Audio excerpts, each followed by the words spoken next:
మంగ్లీ కథ కొత్త మలుపు తిరిగింది. మైక్రో ఫైనాన్స్ వ్యవహారాలలో తనకేమీ సంబంధం లేదు, తన సోదరుడికి ఏమీ సంబంధం లేదని చెప్పుకొచ్చినటువంటి మంగ్లీ సోదరుడు చౌహాన్కి సంబంధించినటువంటి బ్యాంక్ అకౌంట్లో మధు దగ్గర నుంచి డబ్బులు పడ్డాయి అన్నటువంటి తేలింది.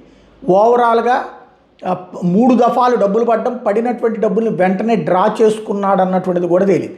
దీంతో మైక్రో ఫైనాన్స్ స్కామ్లో నేను కూడా బాధితురాలనే, నాకేమీ సంబంధం లేదన్నటువంటి మంగ్లీ ఆవేదన, కంటతడి, ఆ తర్వాత నేను మీడియా మనిషినే అన్నటువంటి మాటలన్నీ పక్కకి వెళ్ళిపోయినట్టయింది.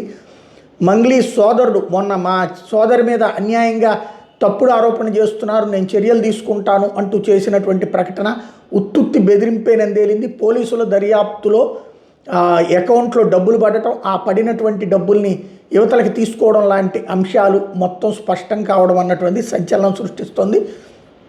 రాబోయేటటువంటి రోజులలో ఈ వ్యవహారానికి సంబంధించి పోలీసులు ఏం చర్య తీసుకుంటారు? ఎందుకంటే ఇప్పటిదాకా ప్రభుత్వం ఈ వ్యవహారంలో మంగ్లీ పక్షాన్ని నిలబడినట్టు కనబడింది పబ్లిక్కి.